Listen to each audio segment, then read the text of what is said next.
Prepare the hay and pour out the gunpowder. Stuff gunpowder into the torn throat, and throw the rest into the haystack. Use flint to light the hay. He tried to seal his torn throat with the burn of gunpowder. Why had he fallen into this situation? It all starts from the beginning. Glass is a hunter. On this day, their camp was attacked by the Ree tribe, indigenous people, without any warning. They escaped to the ship with the furs they had worked hard to collect for half a year. There were only a dozen people left out of more than 40 people. They followed the river all the way down. Glass said that we must get off the boat if we want to survive. He knows the terrain here very well, and the activities of the Ree people. Taking the furs with them, they abandoned the ship and went ashore. In order to save their lives, they hid the furs nearby. They rested here for a night and then went home to gather the army to retrieve them. But 2 people didn't believe it. They didn't want to waste a week, so they went with the ship. However, the ship was intercepted and burned early the next morning. The Ree people would not give up until they found them. They traveled through the primeval forest and spent another night safely. Glass went out hunting early in the morning,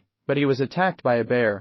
The bear's claws left deep wounds on his back. He pretended to be dead before the bear stopped attacking. After the bear left, Glass took the opportunity to get the shotgun. When the bear came back, although he shot the bear, it had no effect. Glass' throat was slit, his back was already rotten, and he was mercilessly ravaged by the bear. He pretended to be dead again and took the opportunity to take out a sharp knife. When the bear attacked him, he found the right opportunity and finally killed it, and rolled down the ravine.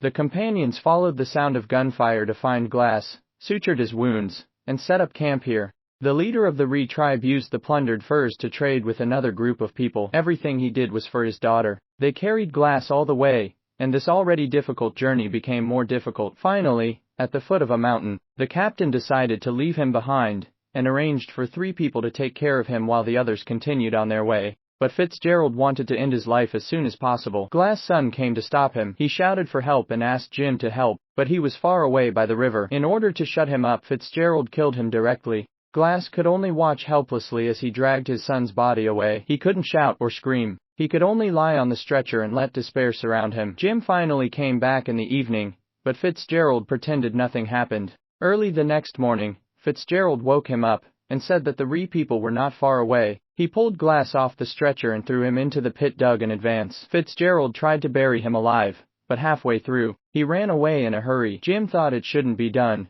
but there was nothing he could do about it. For his own life, he put down the kettle and followed. He used all his strength to climb out of the grave, dragging a broken leg and crawling forward with difficulty. He came to the tree where his son was killed, and grabbed a handful of snow stained with his son's blood. He wants to live and he wants revenge. Glass took all the warm clothes and crawled forward. He came across a skeleton, broke off a section of the spine, and dug out the marrow. There is no better food than this.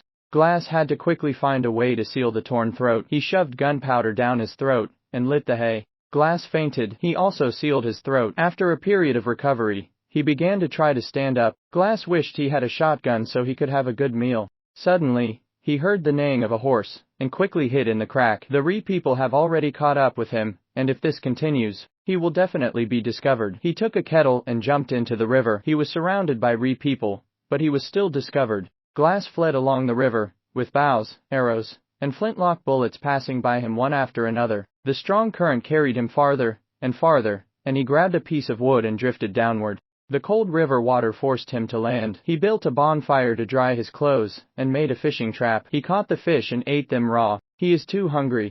That night, he found a fire behind him, and it turned out to be an indigenous man. He drove away the wolves and took possession of their spoils. Glass wished he could share a bit of the food, but the indigenous man impatiently threw away a piece of liver. Early the next morning, the indigenous man looked at Glass' back, and found that the wound had severely separated. Glass told him about his experience, killing a bear, losing his son, and it turned out that they had similar experiences. The indigenous man also lost his family members in tribal fighting. From then on, Glass had a partner. Fitzgerald and Jim had returned to the camp, and the captain handed them their rewards. Clearly, Jim doesn't think he deserves this. Glass could no longer hold on due to the deterioration of his injury, and a heavy snowfall was coming. The indigenous man cut down branches to build a small shelter for Glass and treated his separating wounds. Doing all this, he kept Glass inside, and under his care, Glass survived. After putting on clothes and grabbing food, they didn't go far when they found the indigenous man hanged from a tree. This was done by the group of people opposite.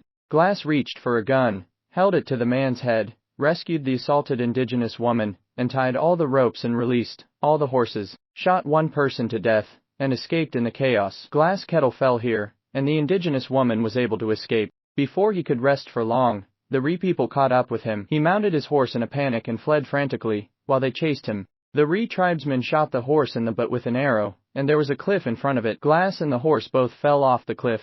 The good news is that he is still alive under the buffer of the branches. The bad news is that he will freeze to death if this continues. He opened the horse's belly, and took off his clothes. Glass weathered the wind and snow inside. After the heavy snow passed, Glass got dressed and said goodbye to the horse that saved his life, and continued on the road. There is only one goal in his heart, and that is revenge. A white man came to the captain's camp, and this white man actually carried Glass Kettle. Jim saw the kettle and knew Douglas must still be alive. Captain prepares to rescue Glass, while Fitzgerald prepares to escape. The captain, with a large number of men, finally found Glass in the forest not far away. The captain also learned the truth and returned to the camp first, only to find that Fitzgerald had disappeared. He turned back to the bedroom and found that there was not a penny left in the safe and that Fitzgerald had escaped with all his belongings. After Glass returned to the camp, the captain came up and gave Jim a blow on the head, and put him in a cage. Glass explains to the captain that Jim was not involved in killing his son,